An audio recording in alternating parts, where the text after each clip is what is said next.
All right, thank you so much for having me. I'm really, really excited to be speaking with you today. So, one of the things that drives the research in my lab is that we're living in a healthcare crisis, and it's kind of starting now, but getting much worse. And that crisis is that there are not enough medical providers. And this is true up and down the provider chain. So, there are too few EMTs, there are too few paramedics, there are too few nurses, physicians across most specialties, and particularly there are too few surgeons. And in fact, it's anticipated that by 2035, the caseload per surgeon is going to more than double. I myself am not a physician, but I collaborate with a lot of surgeons, and I promise that there is not 2 times the capability there, 2 times the bandwidth, right? And many of you, I'm sure, are surgeons and hopefully can agree. Okay, so in my lab, we look at addressing this concern in 2 specific ways. And so we look at kind of expanding the art along 2 axes. And so we look at reducing the degree of invasiveness of surgical robots or medical robots broadly. And this lets us do important things to address this shortage. One is we can get patients access to definitive or diagnostic care earlier in the disease process, implying that they need less resources in the future. And then also, as they experience surgical or interventional care, then they can heal more quickly, also consuming fewer resources in the healthcare system. The other thing that we really focus on doing is increasing kind of the level of autonomy of surgical systems. And this, we envision, will help us reduce the per patient workload of surgeons. And really what we're looking to do in my lab is kind of explore this unexplored quadrant up here together. All right, so the first thing I want to talk about is our work in increasing the level of autonomy. And I titled this talk with a component that says building the robotic systems of the future or something like this. And I really want to emphasize the future part of that. So my role here is to talk about things that are a bit further away, potentially. And so that's where we're going to go with this. All right. So as we think about automating robot-assisted surgery or aspects of it, let's look at what it looks like today. So here is kind of a typical surgical suite. These are, I believe, promotional materials from Intuitive, so it's going to be Intuitive focused. But here is the surgeon side console of a DaVinci surgical system. The surgeon here is using these, what are functionally haptic devices, to provide commands and input to what I call the business end of the robot over here, which is interacting with the patient. And so that looks like this. And this is 1 generation old now, but many hospitals still have this system, including ours at the University of Utah. And the thing that I want you to note about this specifically is that it has 4 arms. And if we take a look back at this, I want you to note something very specific about this surgeon. And this is true of all of the surgeons I've met or collaborated with, and that is that they have at most 2 arms. And so our vision here is to take any 2 arms that are idle at a given time, which is typically the case, and automate things for those that can help the surgeon perform more delicate tasks. So we're going to look at automating less critical, safer aspects of surgical subtasks to facilitate the surgeon doing more critical things. Okay, so as we think about robot-assisted surgical automation, there are kind of 2 paradigms that people have been looking at. And the first and most traditional, and where we've seen the greatest advances, and I think you've heard about some of this earlier today, is what we call the model-based approach. And so this is the very traditional way in which a team of roboticists or engineers and computer scientists and clinicians collaborate closely over the course of potentially many years to develop a robotic system and or the computational methods that make that thing work to perform some medical task autonomously. Now, this, having been involved in multiple of these, is very, very time consuming, takes years and years of a ton of dedicated effort, and then you end up with a system that's capable of performing kind of one task.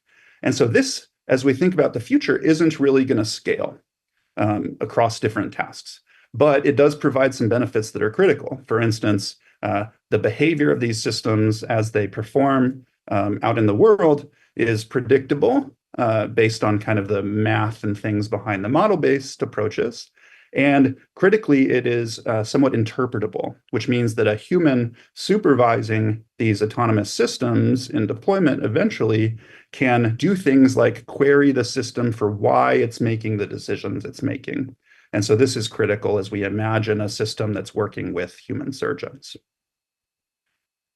But there's a huge problem in autonomy. And so in AI, we have something called the alignment problem. And this is functionally, how do we get AI systems or autonomous systems to do what we as humans actually want them to do? And a related concept is something that an AI pioneer, Stuart Russell, once said famously, which is, for any given incorrectly stated objective, the better a system achieves that objective, the worse it is. And so this is something that we are seeing in medical automation a lot, which is that we as engineers collaborating with clinicians write down kind of the objective functions that these robots are optimizing in order to perform their tasks. But those objective functions that we wrote down are just wrong. They are not the whole story. They're not expressive enough to account for the ways in which these tasks vary. And so functionally, people are bad at stating what they want. And this is true.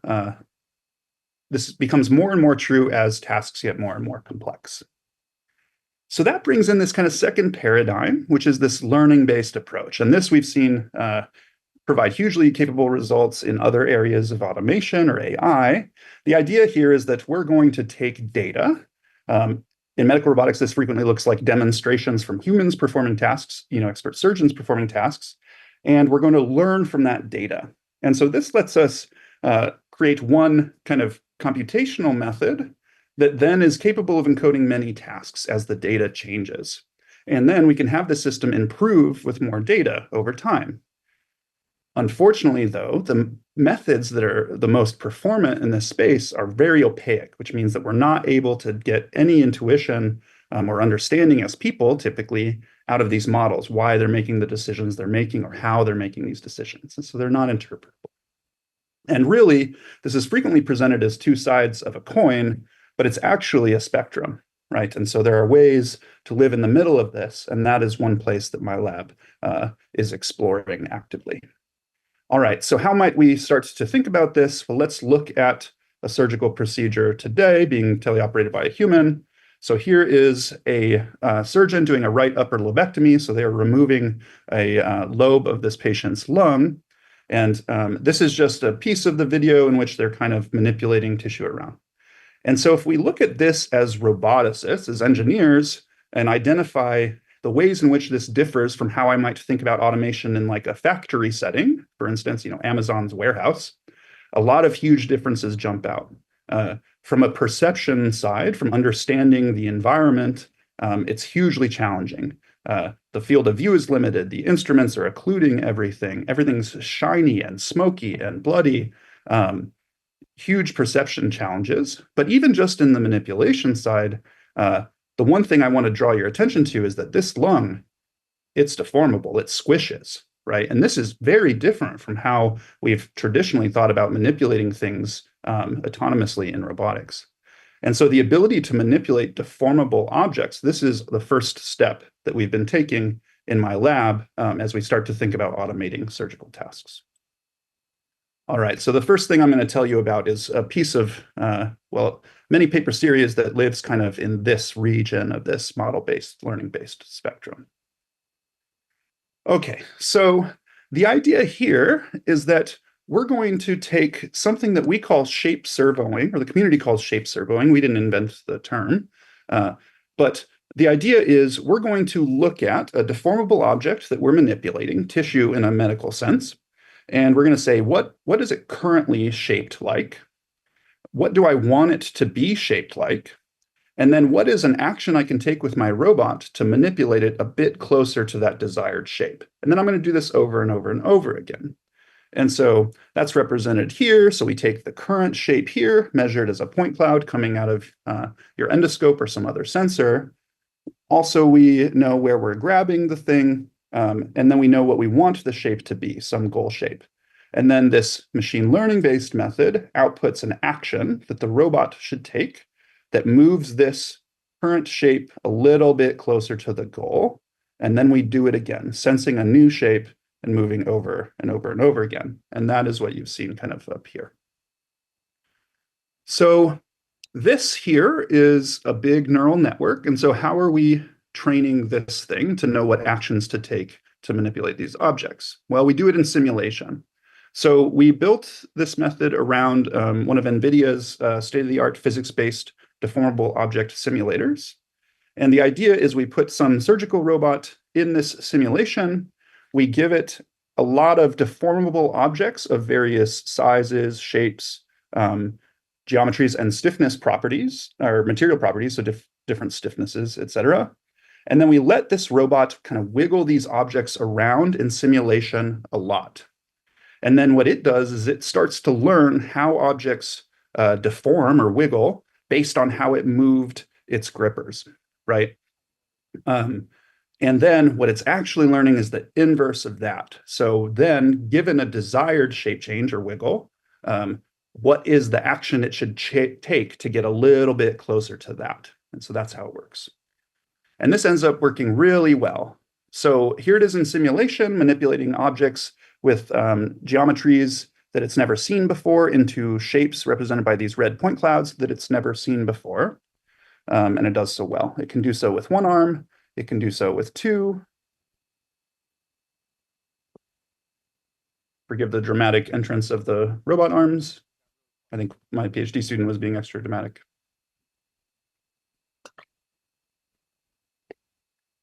But that was in simulation. So how does it work on real tissue? Or not real tissue, but on real world deformable objects? We'll get to real tissue in a minute.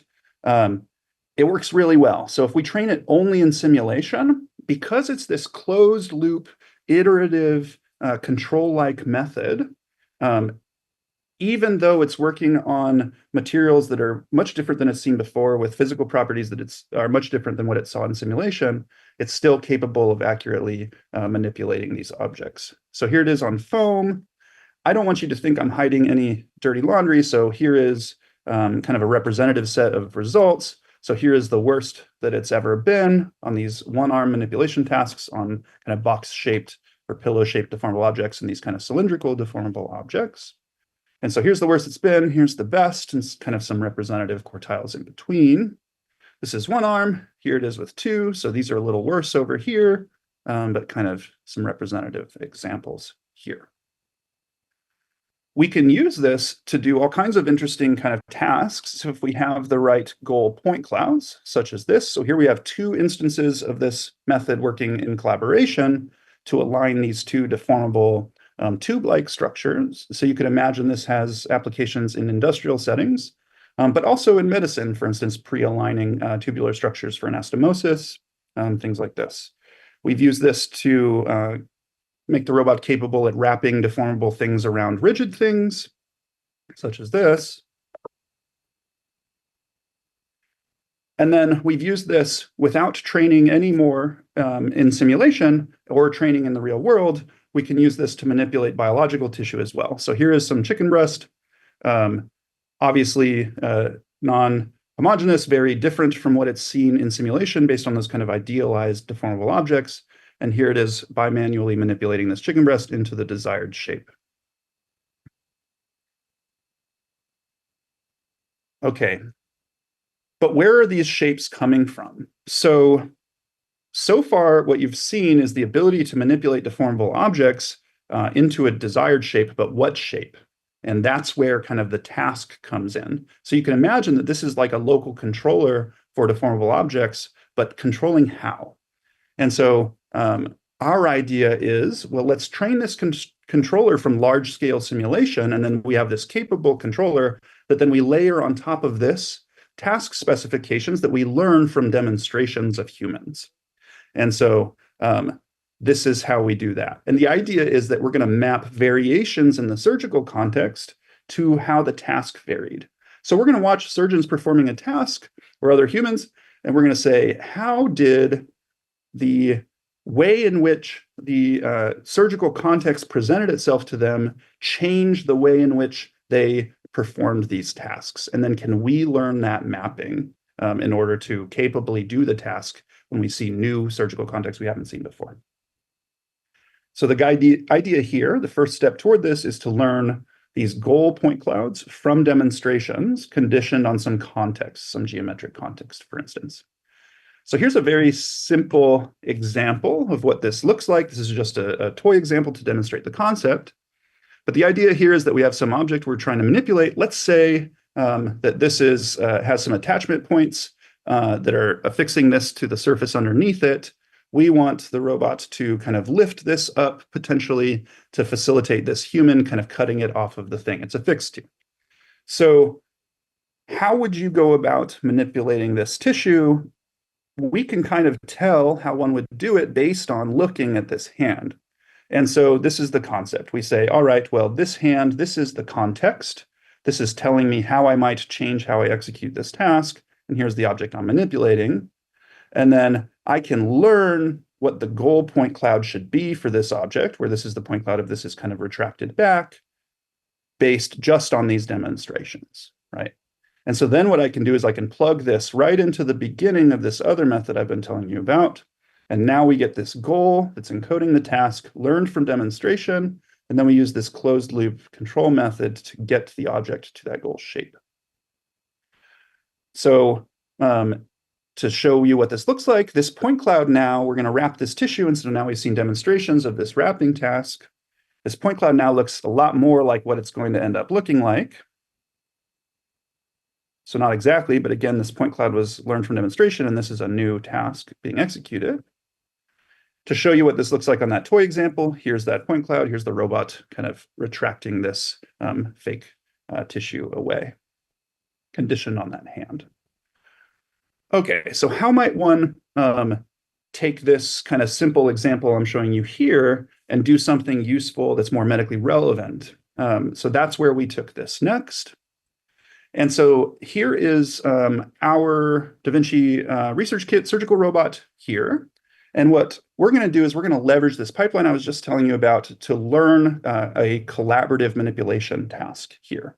And so the idea here is that we have this chicken breast that's affixed to this piece of beef. So we have kind of multiple tissue types.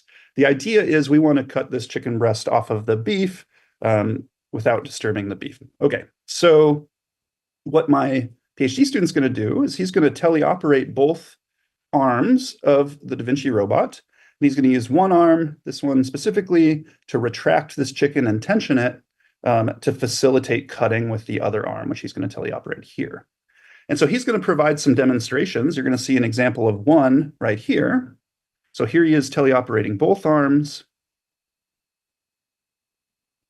And our pipeline is watching him do this. So it's watching how he retracts this tissue conditioned on how he was kind of approaching the tissue with this cutting tool. And then it watched him do this a handful of times, and then it learned how he preferred the tissue to be retracted, or even the concept of this retraction in general from scratch. And so here is that demonstration again, sorry. So here it is now working autonomously. So he's not going to touch this arm, which is operating the retraction, and instead the algorithm is going to do that for him autonomously. And he's just going to focus on the cutting here. So here is an example of this. And so it is moving by itself.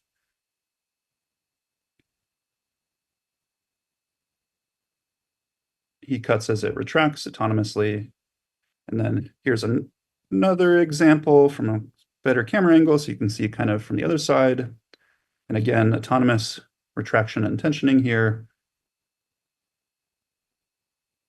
while he then cuts this tissue off. So again, it learned how to do that to facilitate his cutting action entirely from demonstrations, and just a handful of them based on this pipeline of ours. Okay, but we've made some kind of critical assumptions about these demonstrations, notably that they're optimal. And so what if they're not optimal? And why wouldn't they be optimal? Well, it turns out that as humans, we don't really do things optimally. And before you get mad at me, let me explain this concept a bit further. So what I mean by that is, as humans, we typically do things very, very, very well, often and usually good enough. but they're not optimal with respect to some mathematical objective function that we can write down. They're just very good enough. And then we leverage kind of the flexibility around what good enough means to use that flexibility to facilitate other secondary objectives, right? And so human demonstrations, or even things that are happening really in nature, don't really live in this kind of optimal space. So what can we do to kind of improve this concept if we're dealing with suboptimal demonstrations? Well, what we've done is we've leveraged kind of this new burgeoning field of machine learning that looks at learning from comparisons or preferences. And so this basically says, I'm going to take some suboptimal demonstrations and I'm going to just rank them pairwise, preference-wise style. So the idea here is just like what you've seen at the optometrist, which is better, 1 or 2, 2 or 3, 2 or 4. And then what we can do is we can start to extrapolate what made 1 better than 2, or what made 2 better than 4. And we can start to learn things that are better than any of the demonstrations we started with. And so we've applied this concept to learning kind of electrocautery policies for our robots to autonomously cut tissue off of other tissue it's affixed to. And this really opens the door to a lot of things. So for instance, these demonstrations now, they could come from surgeons, like they have been, but they could also come from non-expert humans, because this concept is letting us learn to be better than a lot of the demonstrations we were getting. We're in fact learning from the ways in which the demonstrations were not ideal. That is just more information that we can leverage than we had before when all of the demonstrations were assumed to be ideal. These demonstrations can even be automatically generated by the robot using a non-optimal policy. So you can imagine now a robot system that's kind of bootstrapping itself into capability. So it has suboptimal demonstrations, or it has some policy that's not very good, but it's some are better than others. And then you start to learn the ways in which it was better, et cetera. All right, so how did we do this? Well, we, leveraging that last concept, we had the robot that was poorly doing this electrocautery task based on a suboptimal way to do it, exploring this in simulation, like you see here with this big suite of simulated robots. And then we leverage this pairwise ranking in order to make the real robot very capable. And so here we have an example from this paper of 6 executions where it successfully cut this tissue off of what was underneath it, and then 2 in which it failed. And again, it wasn't trained in the real world at all, purely in simulation.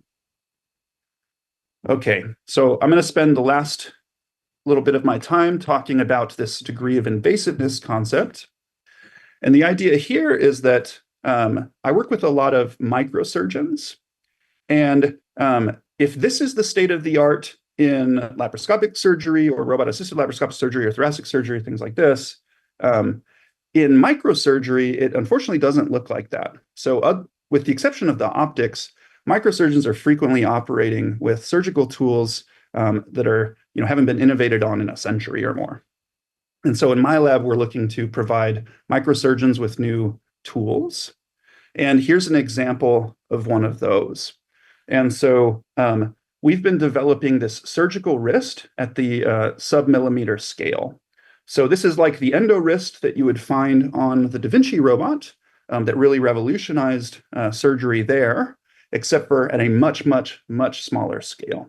So this here is 0.3 millimeters in diameter. For some perspective, this is the corner of a penny. So that's how small you're looking at. This is a tool that they're currently using in ophthalmic microsurgery, to give you an example of the relative scales. So what we do is we 3D print this as one structure on a very complicated 3D printer that has sub-micron resolution. And then we run tungsten tendons down the length of this structure that we then pull with motors on the back. And then as we pull them, this kind of can bend in any direction. It can grab things with its gripper. Here is a piece of tissue paper it's grabbing. Again, all of this is under a microscope. These little fibers are fibers of tissue paper, to give you an idea of the scale. This is the bigger version of the robot. We're innovating on the gripper geometry itself to better hold these microsurgical needles. And we're innovating to make these bend very expressively. So here is the bigger version. We're getting a radius of curvature of in like the 2 millimeter range. And here's the smaller version with a radius of curvature of 0.5 millimeters or so. We can teleoperate this device. So here we've hooked it up to our surgeon side console of the DeBakey robot. And here you see, again, under a microscope, one of my students teleoperating this wrist here. And then the very last thing I wanted to tell you about really, really quickly is one of our exciting new innovations here, which is a magnetically steerable needle. So I believe you heard about steerable needles from Ron Alturovitz earlier today. We have a new type of steerable needle that we're very excited about that leverages magnets for steering. And so the idea here is that we take a very flexible shaft with this 3D printed screw-like tip. We affix ring magnets behind the tip. And then as we rotate this shaft, the screw-like geometry at the tip causes the needle to go forward or backward, depending on which way you're rotating. And then we can leverage an external magnet to torque the tip of the screw and steer it as we go. So here's what it looks like in the system. Here's a sheep brain we've been doing experiments with, but let me just show you what this looks like in practice, and then I will conclude. So here we are just simulating matching the geometry of some structures in the brain. So this is the hippocampus and amygdala. This is kind of representing a potential application that the neurosurgeons that I collaborate with are particularly excited about. And so here we can steer this needle to expressively kind of cover the geometry associated with this brain-like structure. So here's what that looks like overlaid. And then if we curve this as tight as we can get radii of curvature, something in the 10 millimeter range. Okay, here are my collaborators. It's a subset because I haven't updated this in a while. So if I collaborate with you and you're not on this and you're watching, I apologize. If you're not watching, I don't apologize. Here are my students and funding mechanisms. And with that, I'll take questions. Presentation to round off the more basic science. I'm going to give you a throwaway line that one of my mentors used to say, that the art of surgery is the art of traction and counter-traction. And you're taking this to a whole nother level. So congratulations on that. So as we dissect, sometimes these tissue properties change. I mean, how does the robot account for that? And obviously, Intuitive are now starting to build haptic feedback into it. What are your thoughts about how this is going to impact surgical practice? Yes, so two things are at play here. One is, how will this impact kind of the traditional teleoperation aspect of surgery? And then as I think about the automation side, which is really where I live on the science, how will this notion impact that? And I can't speak as much because, for instance, haptics affecting teleoperation is not my research area, so I can't speak too much of that first piece, although I imagine it'll provide capability and a lot of signal to these surgeons. But I can speak to the second piece, which is, as the surgeons are experiencing these forces and moments, as they're interacting with the tissue, as that changes how they perform the tasks, then our methods can use that as additional information to say, all right, well, the surgeon's thinking about tension in this case in a very specific way, conditioned on what they're observing in another very specific way. And so we view that as, in my lab, a very exciting increased capability that'll let us collect more expressive data and learn more capable things. Well, once again, let me thank you from everyone here. That was a very stimulating presentation, and I'm sure we'll be in touch. Thank you.